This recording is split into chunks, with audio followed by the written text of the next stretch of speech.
Last week, we were introduced to the It's My Shout film training scheme run by Bridgend County Youth Theatre in South Wales and saw the first of the films created by the project in 2005. This week, we focus on the film A Night on the Tiles, looking at how the film was made as well as the people involved. And who better to tell the story than the film's director?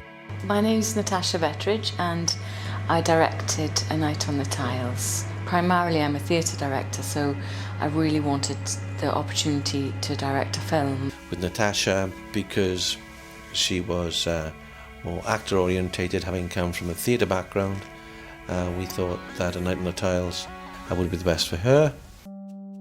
A Night on the Tiles is, I think, the night everyone has dreamed of and everyone hates at the same time. It's quite a flirty, realistic script. Basically, it's about two toilet attendants, Darren and Sean. They're having totally separate nights, as it were. They invent little schemes to kind of accidentally appear in the men's toilets or whatever, and also they are trying to see who can make the most money for the evening. And I play every trick in the book tonight, just as much as her next door. No spray, no pay. And then interweaved into that is all the stories of the people at the club and the various... So you hear the girls talking about the boys, and then you go into the boys and they're talking about the girls, and you sort of have to fit together who's talking about who and why, and then what happens in the end. With such a complex storyline, it needed to be anchored by two strong characters, Darren and Sean. Darren is a very fresh-faced boy, and he's quite easily impressionable to begin with. And then as the evening progresses, he begins to think, hang on, they're not much different from me.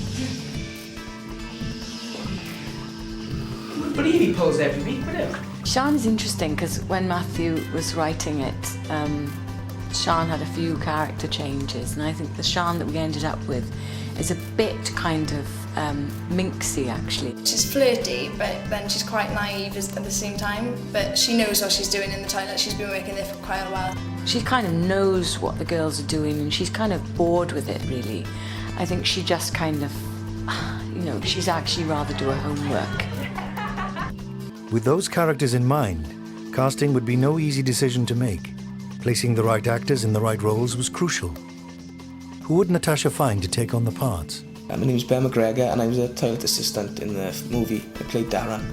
I think Ben can look quite mature, but actually he has a wonderful sort of naivety, particularly kind of in his expression. And certainly in the audition, that really kind of caught my eye. Come on! I'm Mia, and in Night on the Tiles, I play Sean, the toilet attendant. Maya was wonderful to work with. I mean, she's 15, but she's kind of 15 going on 30, so she has a great maturity and authority to the way that she works, and she worked incredibly hard and she was very focused. And I think she brought a lot to Sean, actually. The whole experience was really good, but I hated the early mornings. It was 6 o'clock every day for 3 days. Oh, bless. But the film couldn't be centered around just two people.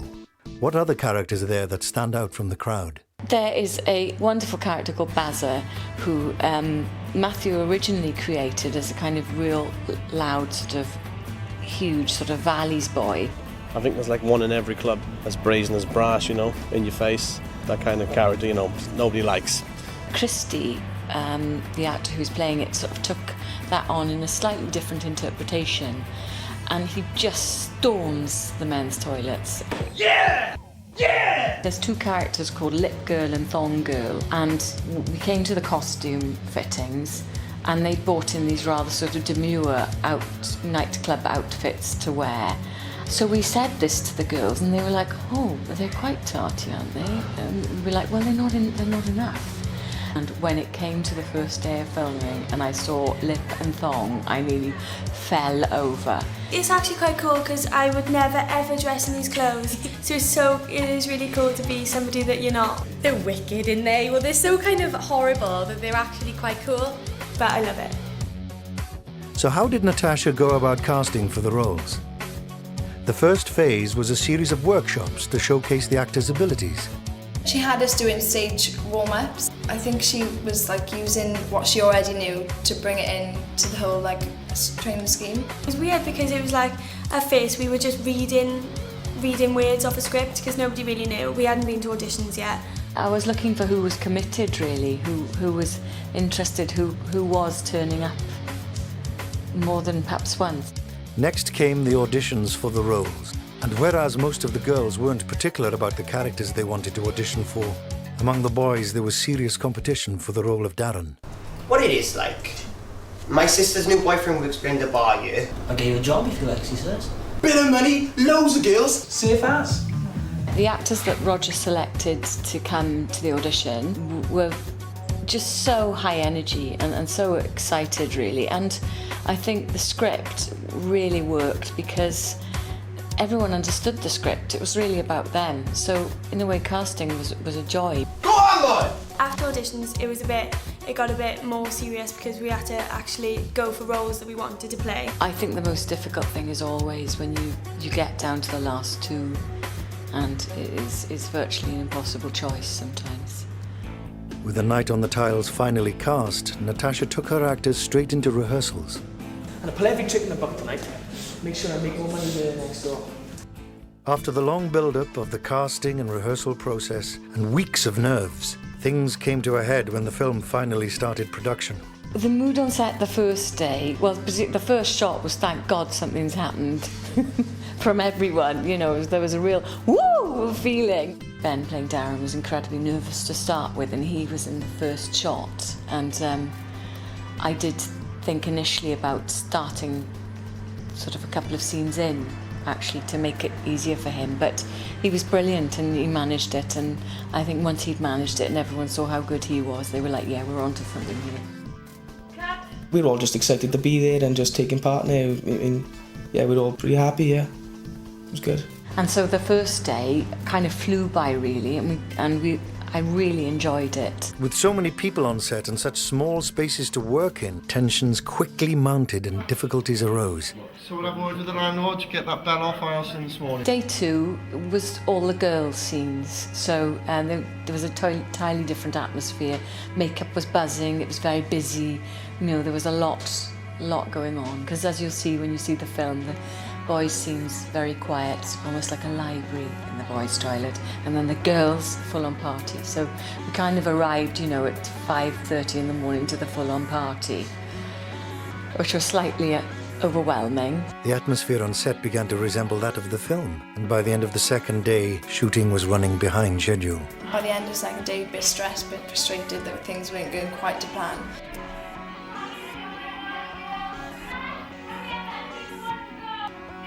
The third day, we kind of knew the pressure was on with the time, and so the third day was the most intense and the most tense, really. It was quite difficult at times, especially when it was like when you've been there quite a long day and we were doing the same take, you know, over and over again.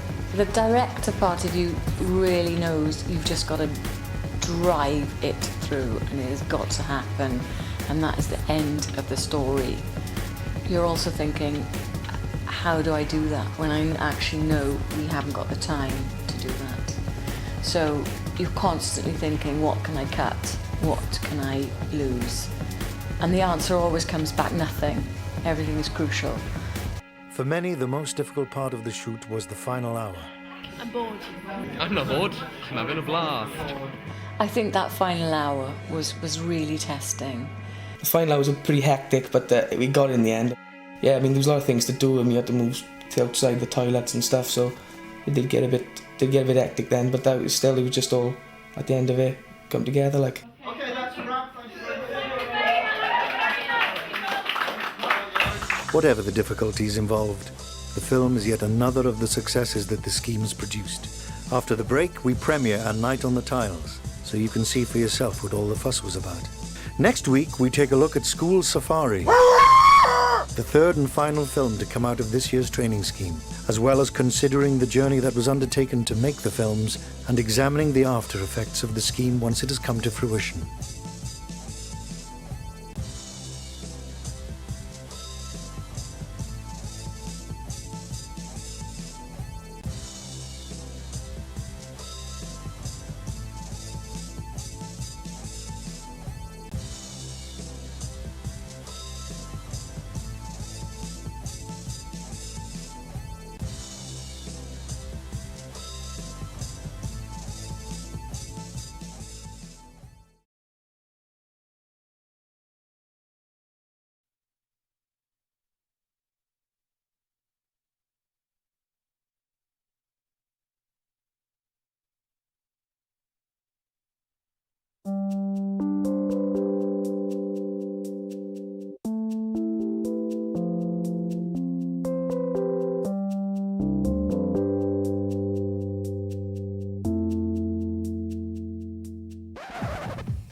is, like, my sister works behind the bar here.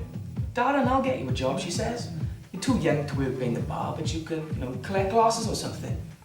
Bit of money, loads of girls, safe as. Thought I'd be nicking a few drinks on the sly while impressing the ladies with my dance moves.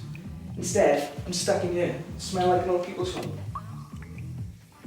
And the girl next door makes twice as much.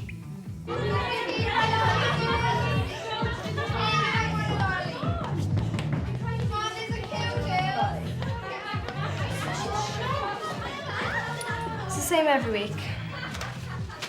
She'll pull up behind the bed 10 times. There'll be a gang in fancy dress. You book a crier, more bitches than are after you.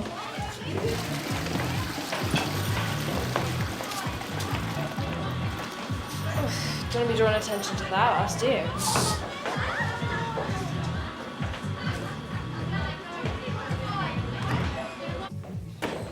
First customer of the evening. Get out. Oh, I fucking needed that, mate. Oh, that Kazzy can fucking talk. Goes like a Duracell buddy, mind? He's all right. Has a few splashes an evening. No splash, no cash.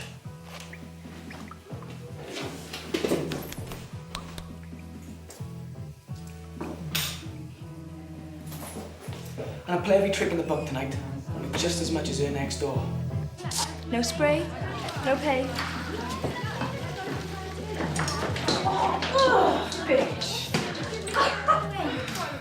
Oh, he's so lush. He's definitely coming back to mine tonight. There's no way I'm ending up around the back of that chippy again. Sure, I heard he was seeing someone. No. He used to be seeing that Nicky Jones. Slack. Yeah, but they finished ages ago. Hiya, you alright? I haven't seen you in ages. I'm usually in Zanzibar. It's a bit shit. Yeah, it is. Oh, I'll see you later, yeah? It is shit. And I don't make much. I only put up with it because of the boy next door.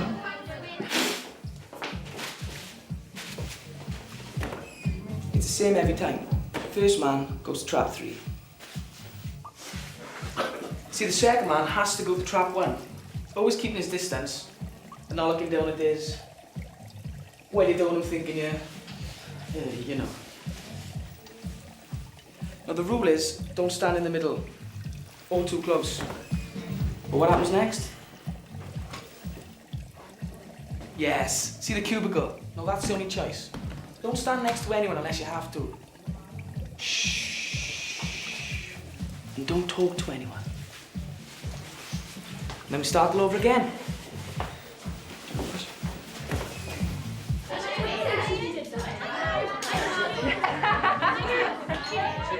What are you talking to? Get right then, Kaz. You gonna play hard to get, or is it gonna be the same as last week? Get shit-faced and drag him down an alley. Well, obviously it's up to him to make the first move. They better hurry the fuck up. We're gonna be out here by half 1 and we'll never get a taxi. And you don't want to end up playing hide the sausage and abracadabra again. I don't know what you're talking about. We just shared a chicken donut and chips. Hurry up, Kai. I'm pissing myself for you. Drink. Fags. Come on, we should go for, will you?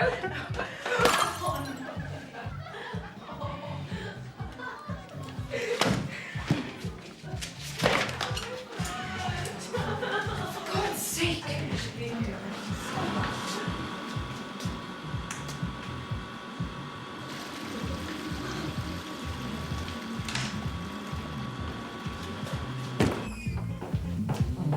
How's it going, boys? All right? Having a good night?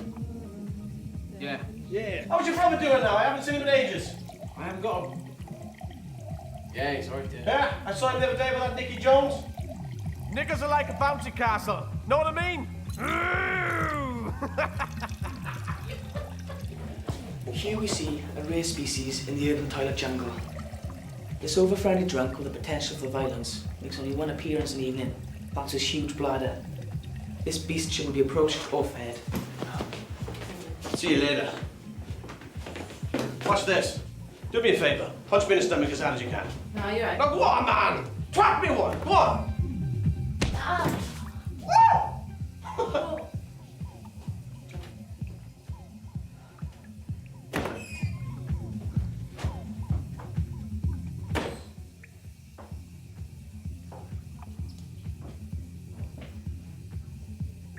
Well, spray me, my good man. One for the girls. 2 for the show. There you go, my man. Fucking hell, you never know if he's gonna cut you or kick the shit out of you. Pays well though. Danger money, innit? Yeah! Fuck off. Yeah! Hey, Daz. Oh yeah, this is the men's toilet, you know. I need the mop. There's been a Chernobyl leakage. Made much tonight? Oh yeah, loads. Yeah, you? Yeah, not bad. Gonna get me the mop then? Yeah.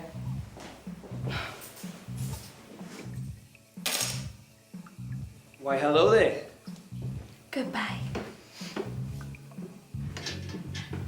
Ta.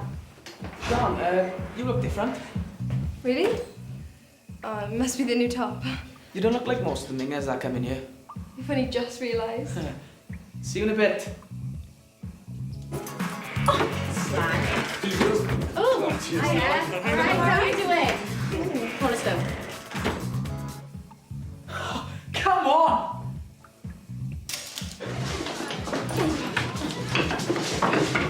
It's midnight, the witching hour.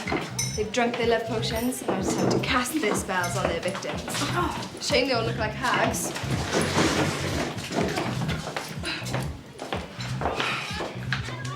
Will I be rescued by my Prince Charming? Yeah. Think you tipped your drink on my top? No, it's that bottle of napalm you spilled when you were trying to climb on the bar earlier. I'll help you if you want. It's not shifting. What is it? It's the latest cocktail from Cardiff. It's a mix of Campari, peach schnapps, and bongo. You're not drinking? On a pill, is it? I wish I'd been on the pill. Found out I'm pregnant yesterday, didn't I? Oh, congratulations. You must be delighted. Yeah, not sure the father will be when he finds out.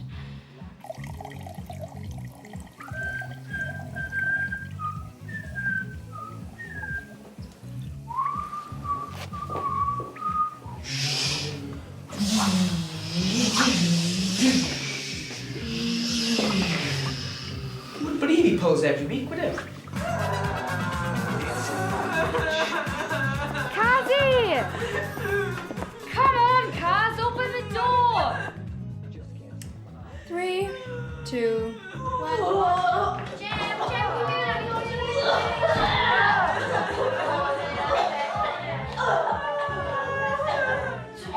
Kaz! Leave me alone! Look, I'm sure he's not worth it. Oh, it's all right for you. You're having a baby. My boyfriend did me. He's not her boyfriend, he's someone's boyfriend. Look, love, can you go out, please? There's a queue. I am trying.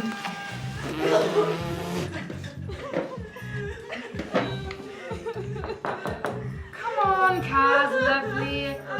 There's plenty more meat in the market. Jake from the video shop's in here. You know, the one you shagged the other week. He's only got one leg. Has he? Oh, don't worry, love. There's plenty of piss blokes in here. I need to go. I'm going to the men's.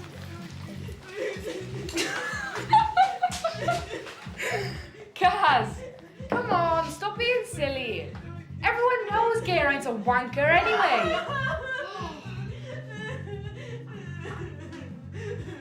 Pregnant woman coming through. A month pregnant already. The boys are ignoring me. It's your eyes, isn't it? You stop wearing glasses. I've never worn glasses. It's called makeup. Oh, it looks really nice. You fancy a kebab tonight? You seem to have done well. Surely you can afford to carry. You blew it out then? Oh yeah, I just said, look love, last week was a bit of fun like, but there's no way I'm giving you any late night living behind a town's leading kebab house this week. She was a bit rough. She was alright, man. It's just the, business is here tonight, that's all. the lovely Nikki Jones. You fucking bastard!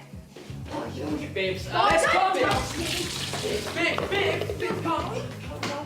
I'll take you, bastard! Come on! That's it! Come on! Out you go, my son! There you are!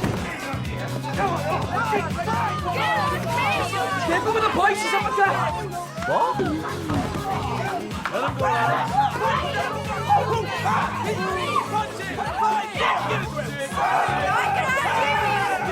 Right, Nikki?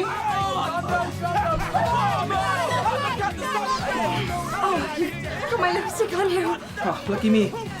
You still go for that kind like that? Smelling like that. You're taking the piss. Maybe next week.